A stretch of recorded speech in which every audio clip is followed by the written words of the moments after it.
Hello दोस्तों, कैसे हो आप सभी लोग। आशा होगी आप सभी लोग अच्छे होंगे, स्वस्थ होंगे और मस्त होंगे। तो आओ हम इस वीडियो में बात करते हैं गोलीय दर्पण क्या होता है, इनके क्या क्या मतलब कितने प्रकार होते हैं, इनमें क्या इनकी क्या विशेषताएं हैं। इससे पहले वाले वीडियो में हम दर्पण किसे कहते हैं, दर्पण कितने प्रकार के होते हैं, जब दर्पण का वो विभाजन किए थे तो एक बताया था समतल दर्पण, इसके बताया था गोलीय दर्पण। तो जब समतल दर्पण की वहां परिभाषा बता दिए थे, गोलीय दर्पण दो प्रकार के होते हैं उनकी भी परिभाषाएं बता चुके थे। तो आओ हम इस वीडियो में अच्छे से सब पढ़ते हैं गोलीय दर्पण के बारे में। तो गोलीय दर्पण किसे कहते हैं, तो सबसे पहले इसकी परिभाषा से नाम ही पता चल रहा है। गोलीय दर्पण किसी गोलीय कांच के टुकड़े के एक भाग पर क्या हो, पालिश चढ़ी हो तथा दूसरा चमकदार हो, उसे कहते हैं गोलीय दर्पण। किसी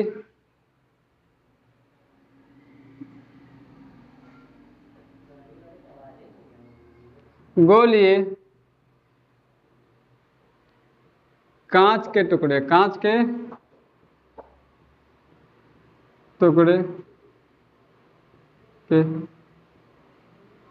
कोई जो गोलीय कांच का टुकड़ा है, गोलीय कांच के टुकड़े के एक भाग पर पालिश चढ़ी हो, एक भाग पर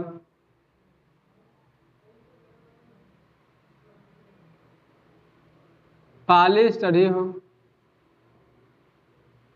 तथा दूसरा चमकदार हो, तथा दूसरा भाग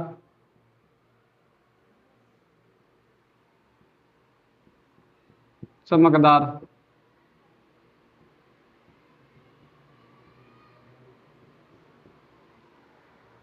गोलीय दर्पण कहलाता है।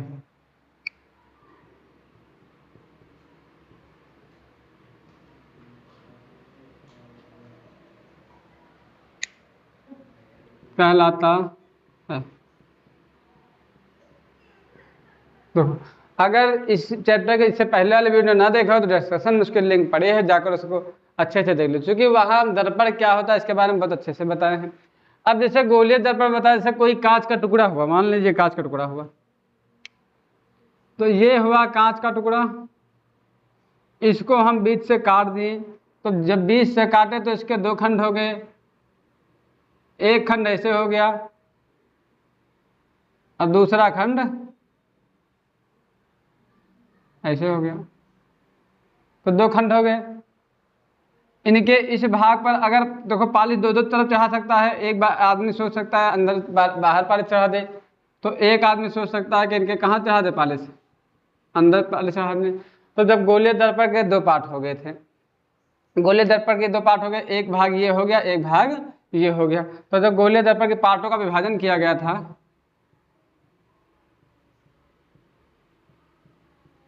तो यहां पर एक हो गया था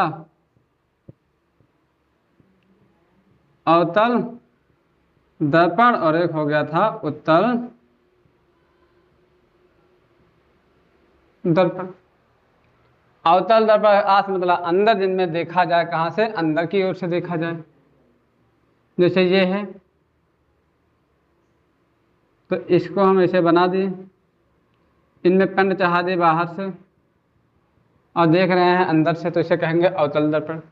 उसे मतलब उभरा, इनमें पेंट हो जाए अंदर से और देखें बाहर से, तो हो जाएगा उत्तल दर्पण। तो हम किसी एक दर्पण को लेकर गोलीय, मतलब दोनों गोलीय दर्पण है, ये भी गोलीय दर्पण है, ये भी गोलीय दर्पण है, तो एक दर्पण को लेकर दर्पण से जितनी भी परिभाषाएं बनती हैं उसको अच्छे से समझा देंगे। बस केवल ये परिभाषा नोट कर लो, या तो इसकी साठे ले लो, फिर हटा के इनको अच्छे से बताएं, कोई भी एक ले लो, ले लेंगे। तो एक हम ले लिया, जैसे अवतल दर्पण ले लिए, अवतल दर्पण।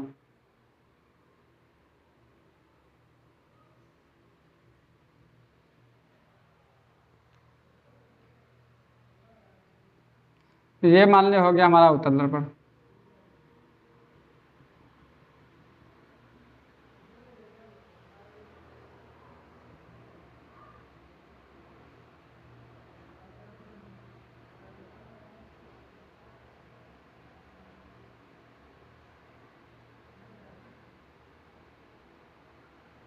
ये हो गया दर्पण।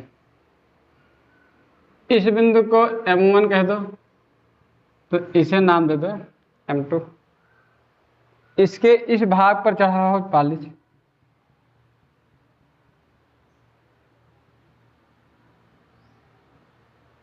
और अंदर वाला क्या है, चमकदार। तो यहां पर एक पूछा जाता है, पहला, दर्पण का वक्रता केंद्र, वक्रता केंद्र किसे कहते हैं?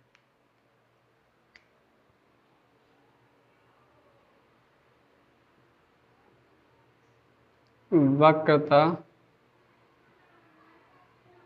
केंद्र, जैसे कोई भी वृत्त होता है या कोई भी गोला होता है, तो इसका एक होता है केंद्र, बीच वाला ही क्या कहलाता है, बीच वाला बिंदु कहलाता है केंद्र कहलाता है। तो अगर ये दर्पण रहा होगा तो ये भी पहले कभी गोला रहा होगा, तो इसका भी तो यहाँ पर एक क्या रहा होगा, केंद्र, यहाँ पर रहेगा होगा केंद्र, उसे हम क्या कहते हैं, वक्रता केंद्र कहते हैं।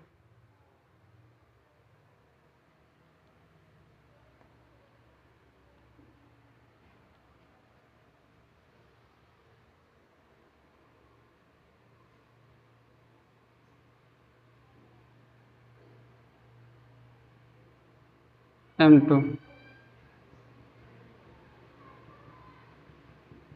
ये एक गोला रहा होगा तो गोले में एक केंद्र होता, तो यहाँ पर भी बीच में एक केंद्र होगा। तो पूछा जाए वक्रता केंद्र किसे कहते हैं?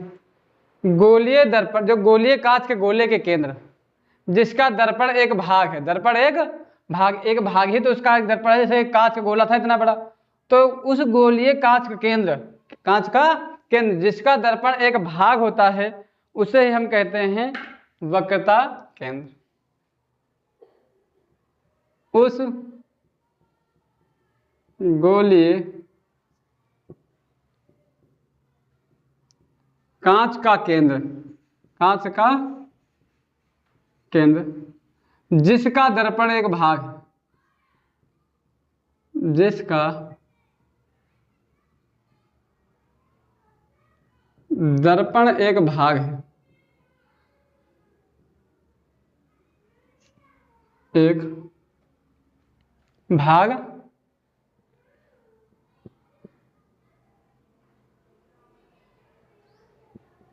भाग वक्रता केंद्र कहलाता।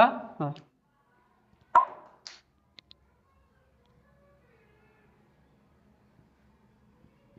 वक्रता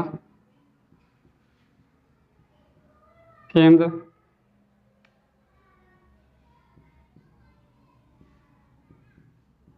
कहलाता है। उस गोलीय कांच का केंद्र जिसका दर्पण एक भाग है, उसका, उस गोलीय दर्पण का केंद्र जिसका दर्पण एक भाग है, वक्रता केंद्र कहलाता है। जैसे कांच का पूरा टुकड़ा रहा होगा तो इसका केंद्र ये रहा होगा, तो यही होगा वक्रता केंद्र। वक्रता केंद्र, वक्रता केंद्र को प्रतीक किससे लिखते हैं, सी से लिखते हैं। तो ये सोचो कि इसे सी से प्रदर्शित करते हैं, सी से सेंटर प्रदर्शित करते हैं। जैसे एक समतल अवतल दर्पण हो, ये कौन सा दर्पण है, अवतल दर्पण, तो इसे ही कहते हैं वक्रता केंद्र। फिर एक दूसरा होता है मुख्य ध्रुव, मुख्य ध्रुव,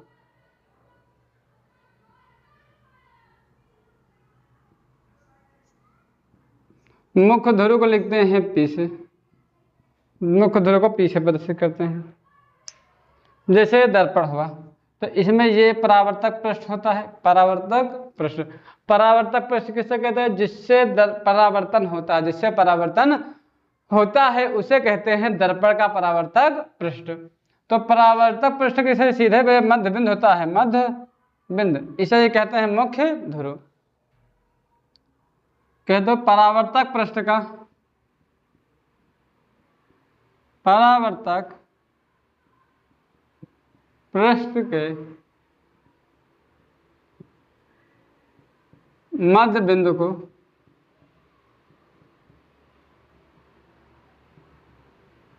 मुख्य ध्रुव कहते हैं।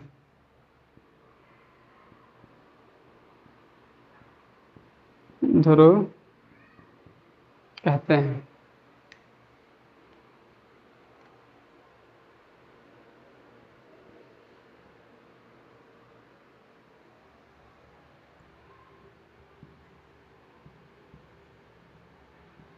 ये होता है मुख्य ध्रुव की परिभाषा। इसके बाद एक होता है द्वारक। देखो इसको अच्छे समझो, परिभाषा इतना याद करने चक्कर में पड़ना, समझना ठीक। देखो द्वारक की परिभाषा लिखवा रहे, भी सबकी परिभाषा एक एक बनाते चले जा रहे फिगर से। द्वारक या कह दो परावर्तक पृष्ठ।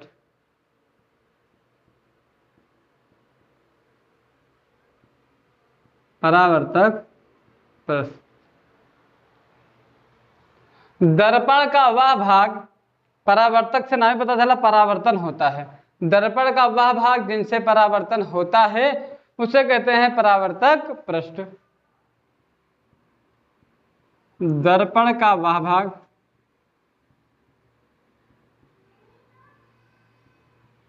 जिससे परावर्तन होता है, जिससे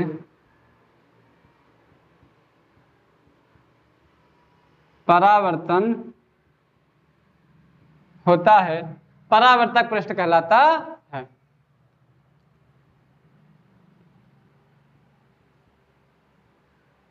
परावर्तक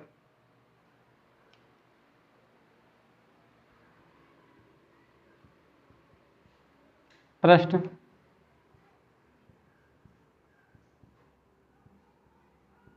कहलाता है।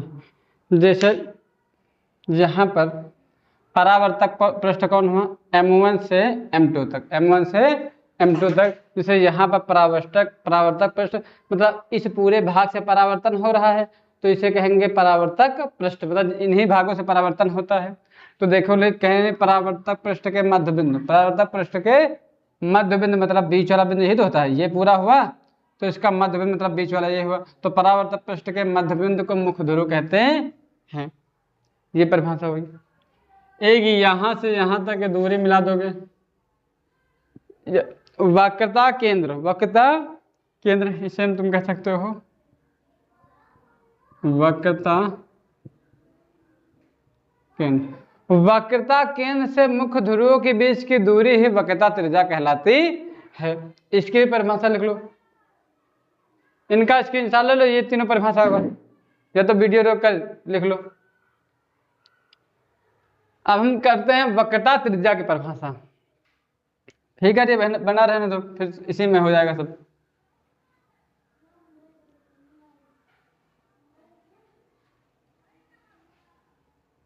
क्योंकि न्यूमेरिकल लगाना तो इन सब चीजों का ज्ञान होना बहुत ही जरूरी है।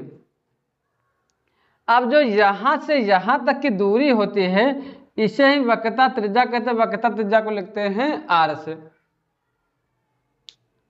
वक्रता त्रिज्या। चौथी परिभाषा वक्रता त्रिज्या। उस चाहे वो लिख दो, उस गोले, जैसे गोला कांच का गोला था कि नहीं, कांच का गोला था, तो उस गोले की त्रिज्या, उस गोले की त्रिज्या जिसका दर्पण एक भाग है वही दर्पण के वक्रता त्रिज्या कहलाती है। उस गोले की त्रिज्या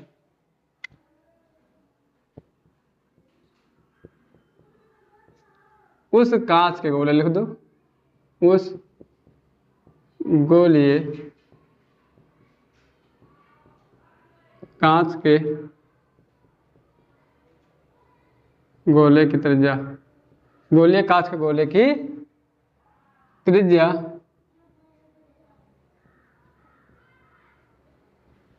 जिसका दर्पण एक भाग है, दर्पण एक भाग है, जिसका दर्पण एक भाग है, वक्रता त्रिज्या कहलाती है।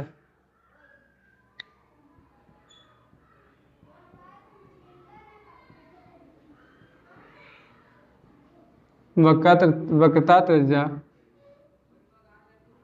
आर, इसको प्रदर्शित करते हैं आर से।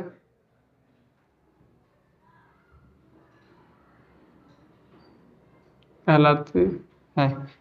एक होता है मुख्य फोकस। मुख्य फोकस देखो यहां से जो यहां तक की दूरी होती है इसे वक्रता त्रिज्या कहते हैं। वक्रता त्रिज्या परिभाषा अच्छे समझ में आ गई। देखो वक्रता त्रिज्या से संबंध बहुत जरूरी है, हाई स्कूल वालों के लिए भी जरूरी है, इंटर वालों के लिए भी जरूरी है। देखो यहाँ जब हाई स्कूल वाले में जब ये संबंध पूछा जाएगा तो ऑब्जेक्टिव में पूछा जाएगा कि एफ बराबर होता है r/2, r/2। यहां पर एफ क्या है, तो एफ होती है फोकस दूरी। तो अगर हम फोकस दूरी की परिभाषा लिखें तो ये भी कह सकते हैं वक्रता त्रिज्या के आधी दूरी को हम क्या कहते हैं, फोकस दूरी कहते हैं। सबसे पहले बात आ जाए मुख्य फोकस। मुख्य फोकस कहते तभी फोकस दूरी पता चलेगी। देखो अगर यहां पर वक्रता केंद्र से किसी प्रकाश किरण का जब दर्पण से पड़कर परावर्तन के पश्चात जिस बिंदु पर मिलते हैं, जिस बिंदु पर मिलती है, देखो यहां पर मिल रही है कि नहीं, देखो मुख्य ध्रुव के समांतर, मुख्य ध्रुव के समांतर जाने वाली किरणें, जाने वाली, देखो मुख्य ध्रुव यही तो हुआ, मुख्य अक्ष के समांतर जाने वाले प्रकाश की किरणें परावर्तन के पश्चात मुख्य ध्रुव के जिस बिंदु पर मिलते हैं उसे हम कहते हैं मुख्य फोकस। मुख्य फोकस परिभाषा इसकी लिख लो। मुख्य या कह दो मुख्य अक्ष, मुख्य अक्ष के समांतर दर्पण की ओर, समांतर दर्पण की ओर जाने वाली किरण, जाने वाली किरण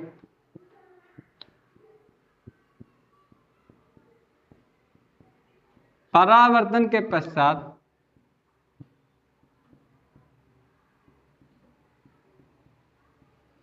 जिस बिंदु पर मिलती हैं, जिस बिंदु परावर्तन के पश्चात मुख्य अक्ष के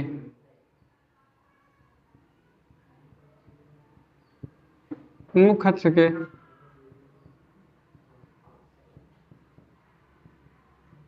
जिस बिंदु पर मिलती है मुख्य अक्ष कहलाता है, मुख्य अक्ष कहलाता है।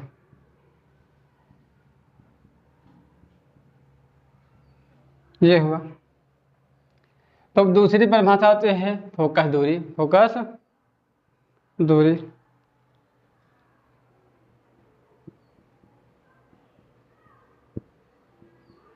फोकस दूरी कहां से कहां तक होती है, यहां से जो यहां तक की दूरी होती है इसे हम कहते हैं फोकस दूरी। तो तुम ये कह सकते हो वक्रता त्रिज्या, देखो वक्रता त्रिज्या यहां से यहां तक है कि नहीं, वक्रता त्रिज्या की आधी दूरी को हम क्या कहते हैं, फोकस दूरी कहते हैं। फोकस दूरी को प्रदर्शित कैसे करते हैं, एफ से प्रदर्शित करते हैं। बस यही परिभाषा लिख देना, वक्रता त्रिज्या के आधी दूरी को ही हम फोकस दूरी कहते हैं। ये हुई इनकी परिभाषाएं। तो इसका भी स्क्रीनशॉट ले लो या वीडियो रोक कर इनको लिख लो अच्छे से, फिर इनसे संबंधित सूत्र लिखवा दें, इसके बाद न्यूमेरिकल चालू कर दें। तो अब जैसे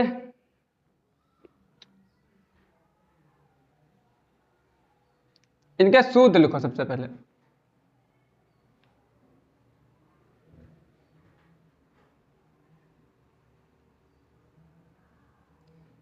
जैसे एक होगा दर्पण, दर्पण होते हैं दो प्रकार के, तो इनके सूत्र देखो यहां पर एक होगा, पहला यहां पर सूत्र लगेगा 1/f बराबर 1/b प्लस 1/u। एक दूसरा लगेगा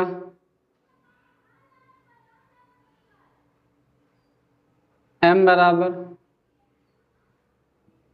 बी बाई यू बराबर आई बाई ओ। एक तीसरा फार्मूला लगेगा, ये दर्पण तीसरा लिखेगा एफ बराबर आर बाई टू। तो इनमें सब है क्या चीज, तो इधर लिखो। जो एफ होता है ना, एफ होती है दर्पण की फोकस दूरी।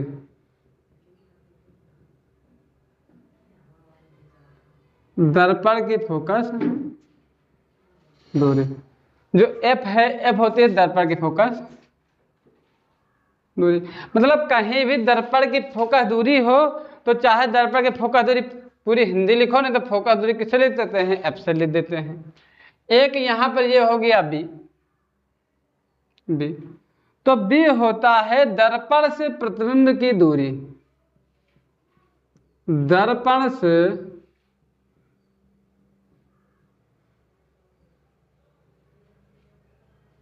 प्रतिबिंब की दूरी। एक होता है यू होता, चाहे दर्पण से प्रतिबिंब की दूरी लिख दो, और नहीं तो तुम सोचो प्रतिबिंब की स्थिति। प्रतिबिंब की, अरे स्थिति का मतलब दूरी तो पूछ रहा है ना, प्रतिबिंब की स्थिति मतलब प्रतिबिंब कहाँ बन रहा है, प्रतिबिंब की स्थिति। प्रतिबिंब क्या होता है ये अच्छे बता ही चुके इससे पहले वाले वीडियो में। दर्पण में जो हमारा प्रतिबिंब आकृति बनती है उसे हम क्या कहते हैं, प्रतिबिंब कहते हैं। यू होता है दर्पण से वस्तु की दूरी। दर्पण से वस्तु की दूरी, दर्पण से वस्तु की दूरी। एक होती है आई होती है इमेज। आई मतलब इमेज की लंबाई, मतलब प्रतिबिंब की लंबाई, प्रतिबिंब की लंबाई।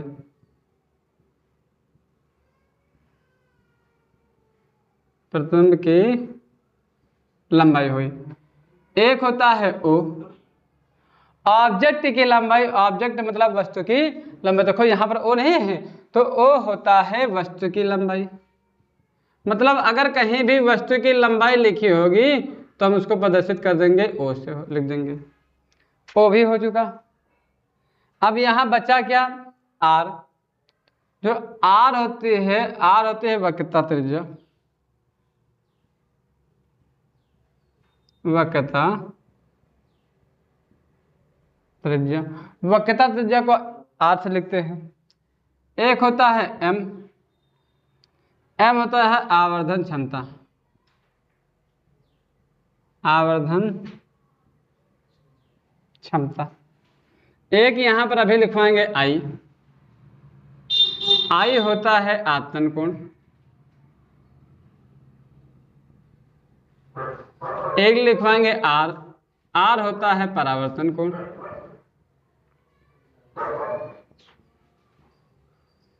एक लिखवाएंगे एन,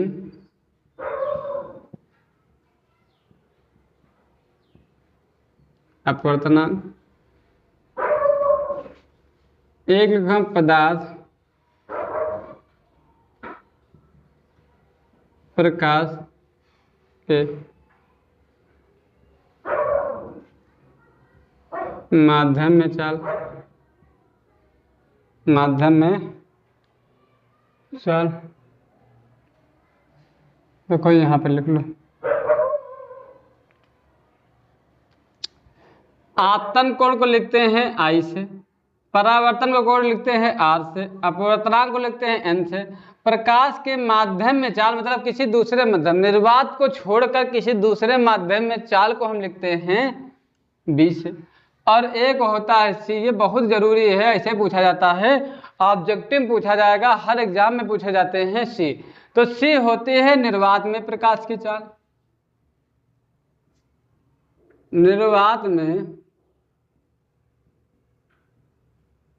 प्रकाश की चाल, और सी का मान फिक्स होता है 3 गुणे 10⁸ मीटर पर सेकंड। अब देखो यहां पर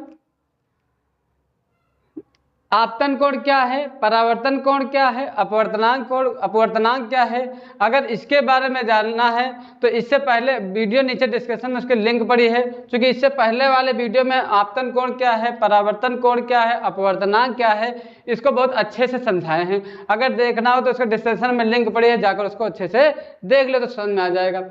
अब इनके दो फार्मूले जो बच्चे हैं वो भी लिख दे जाए। एक फार्मूला यहाँ लगेगा n बराबर C/b, C/b। एक फार्मूला लगेगा n बराबर sin I/sin r, n बराबर sin I/sin r। एक लगेगा n बराबर 1/sin c, 1/sin c। यहां पर जो c है तो इस c को हम कहते हैं क्रांतिक कोण।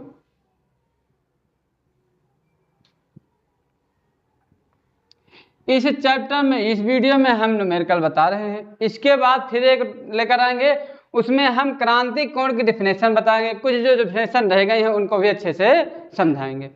तो यहाँ पर इनसे जो ये हमको अच्छे से पता होना चाहिए। अगर न्यूमेरिकल लगाना है, न्यूमेरिकल में 100% देना है कि हमको न्यूमेरिकल एक भी ना छूटे, तो इनका ज्ञान होना बहुत ही जरूरी है। कि अगर दर्पण की फोकस दूरी किससे लिखेंगे, f से लिखेंगे।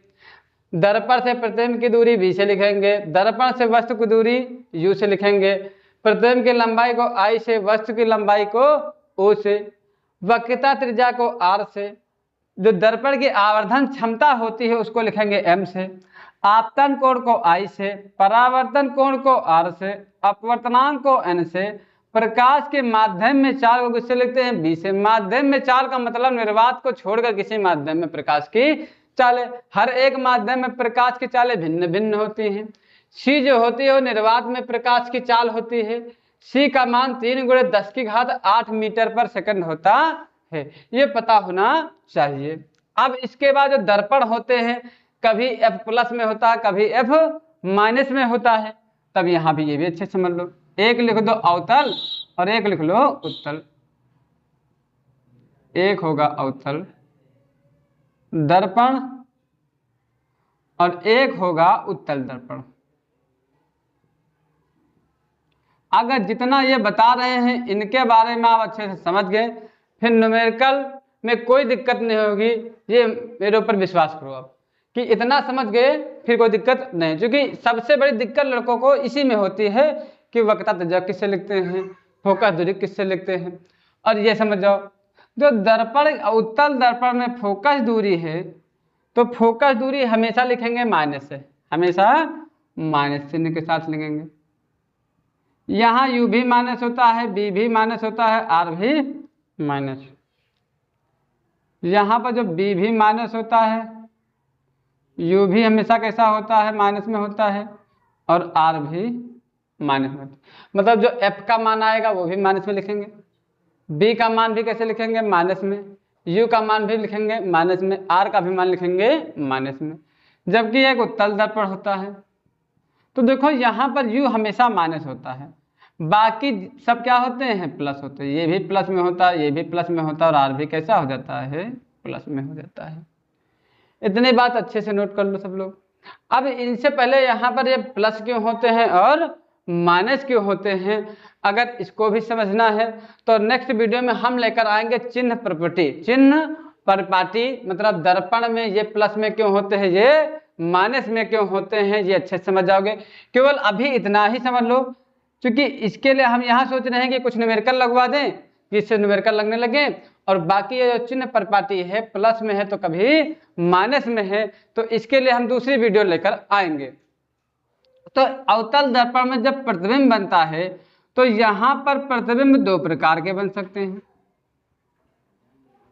एक होगा वास्तविक प्रतिबिंब बन सकता है, और कैसा बन सकता है, आभासी प्रतिबिंब। नाम में पता चल रहा है वास्तविक का मतलब सच वाला प्रतिबिंब, आभासी का मतलब जो आभास हो कि वह प्रतिबिंब बन रहा है जबकि वास्तविकता में है नहीं। उत्तल दर्पण में हमेशा कैसा बनता है प्रतिबिंब, आभासी प्रतिबिंब ही बनता है। एफ क्या है, बी क्या है, इसको अच्छे से समझा रहे हैं।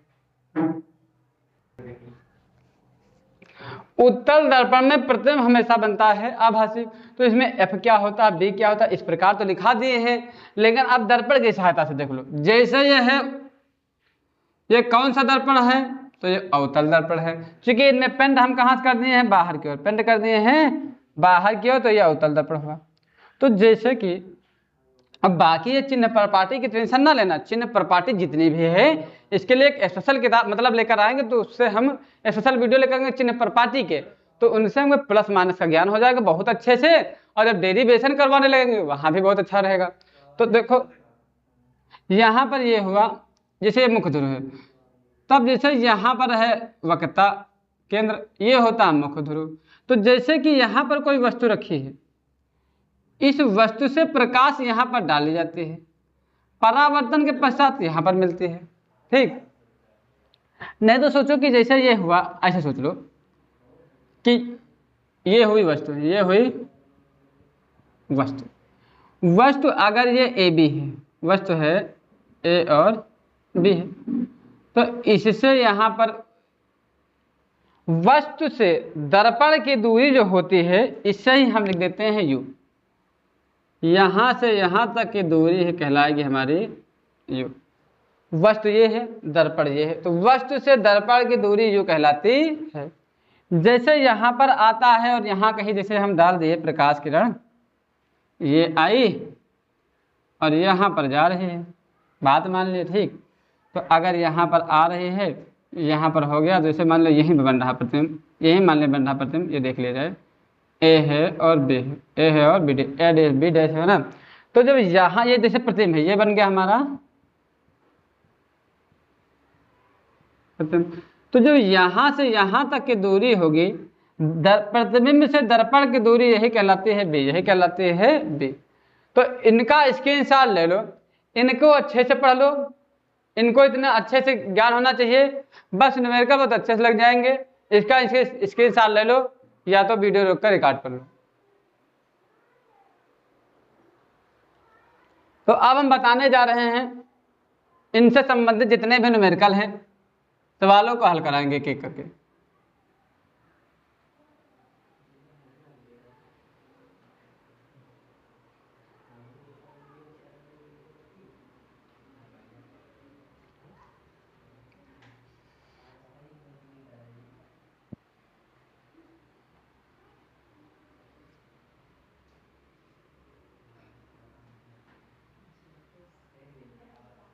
आंकिक प्रश्न,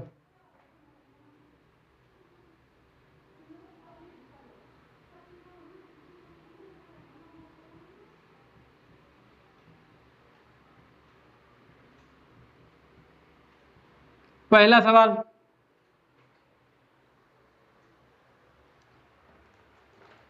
ये हम कुमार मित्तल जी की किताब नगीन प्रकाशन से सवाल लगवा रहे हैं, और जो अगर वो सब लिख लिए और जितना बताए उतना समझ ले, तो प्रकाशन कोई भी हो, चाहे बालाजी हो या नगीन हो, सबसे सवाल लग जाएंगे। तो इसका जैसे पहला ही हम सवाल पढ़ रहे हैं कि लिखा है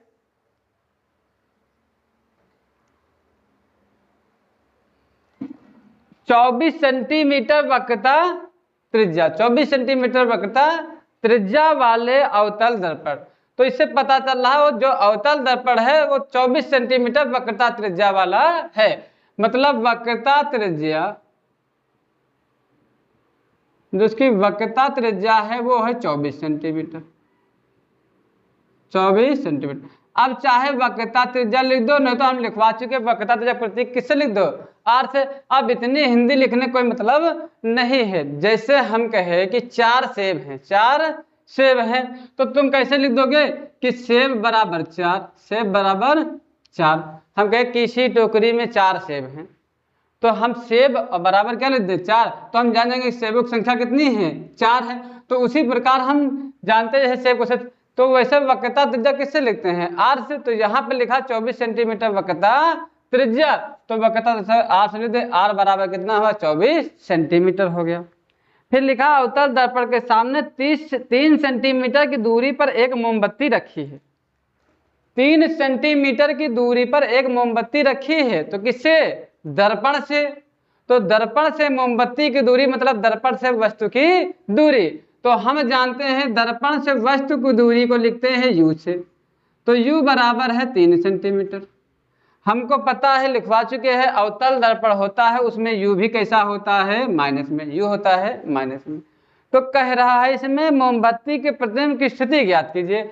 मतलब प्रतिबिंब कहाँ बनता है, कहाँ बनता है? प्रतिबिंब की स्थिति को हम लिखवा देते हैं कि b से लिखते हैं। तो मतलब हमसे पूछ रहा है b, पूछ रहा है b। तो अगर हमें b निकालना है और दर्पण है अवतल, या दर्पण है एक प्रकार का, तो हम जानते हैं दर्पण में फार्मूला ये लगता है 1/f बराबर 1/b प्लस 1/u लगता है। यदि हमें b निकालना है तो हमें u भी पता होना चाहिए और f भी पता होना चाहिए। u तो पता है 3 सेंटीमीटर है, लेकिन f पता नहीं है। तो हम जानते हैं एक जो फार्मूला होता है f बराबर r/2, f बराबर r/2। चाहे f ऐसे लिख दो, चाहे स्मॉल लिख दो, चाहे कैपिटल लिख दो, उससे कोई दिक्कत नहीं ना। f बराबर r/2। तो f निकालना है तो r का मान कितना हो गया? 24, और बटे में 2 कर दिए। 2 एक नम, देखो जिस संख्या से ऊपर काटते हैं उसी संख्या से नीचे काटते हैं। 2 एक नम 2, तो 2 एक नम 2, 4 था, 2 2 नम 4, मतलब f का मान आ गया 12, f का मान 12, और पीछे लग जाएगा सेंटीमीटर। लेकिन हम जानते हैं कि जो अवतल दर्पण में f हमेशा कैसा होता है? माइनस में। तो f का मान माइनस का 12 सेंटीमीटर आ गया।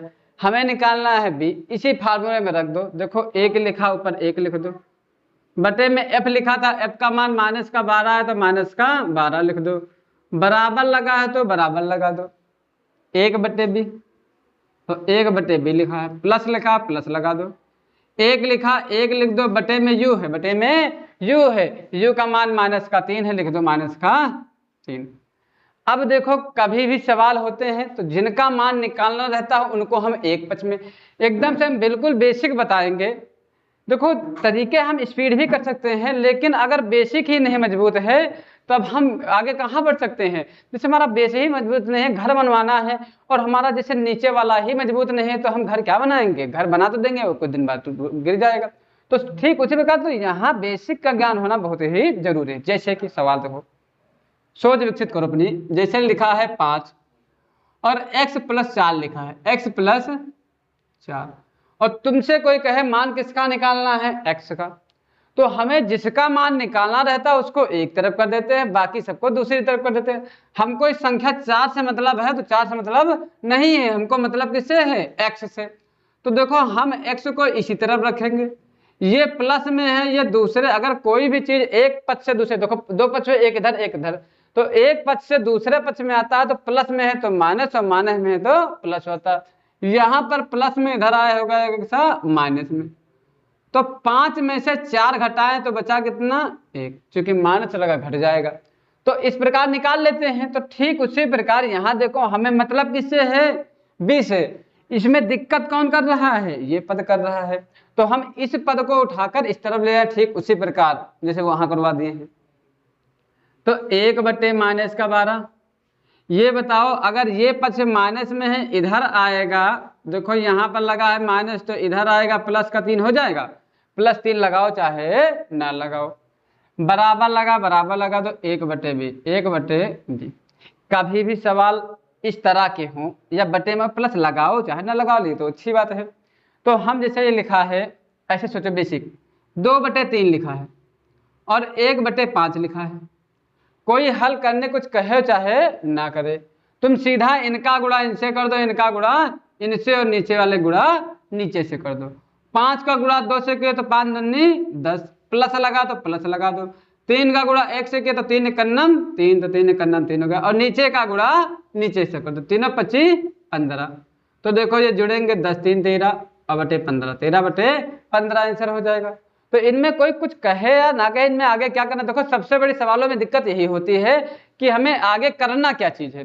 तो हमेशा ध्यान रखना, जैसे ये हो जाए इसको खत्म करना। तो इनका गुणा इनसे, 3 एकन्नम 3 हो गया प्लस का 3, 12 एकन्नम 12 तो माइनस का 12 हो गया, और नीचे वाले गुणा नीचे से, 12 का गुणा 3 से, तो 12 3 36।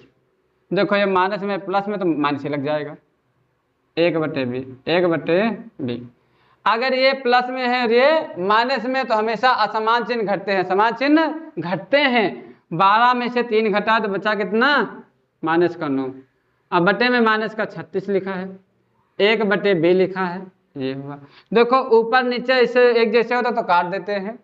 9 एकन्नम 9 और 9 चौक 36, 9 चौक 36। इसको हम यहाँ कर रहे हैं। देखो ऊपर 1 बचा, नीचे 4 बचा, ऊपर 1 और नीचे 4, इधर 1/b। b एकन्नम b, 4 एकन्नम 4, मतलब b का मान 4 आ गया। और हम जानते हैं b क्या होता है, दर्पण से प्रतिबिंब की दूरी या प्रतिबिंब की स्थिति, प्रतिबिंब की स्थिति। तो हम बता सकते हैं कि प्रतिबिंब की स्थिति,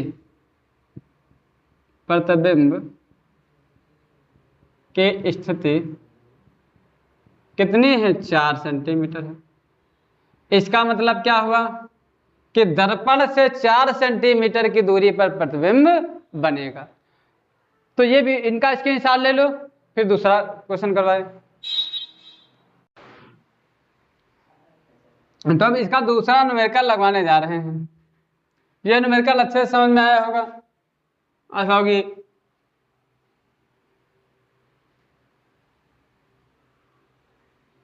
और ये अगर न्यूमेरिकल समझ ले तो जरूरी नहीं कि कुमार मित्र से सारे, चाहे जो क्वेश्चन हो अच्छे समझ जाओ पढ़कर। इनको क्वेश्चन को पढ़ना बहुत जरूरी है। अच्छे से यदि क्वेश्चन को पढ़ लिए तब इन क्वेश्चनों में रहता कुछ नहीं है, बस अच्छे से पढ़ना सीख जाओ बस।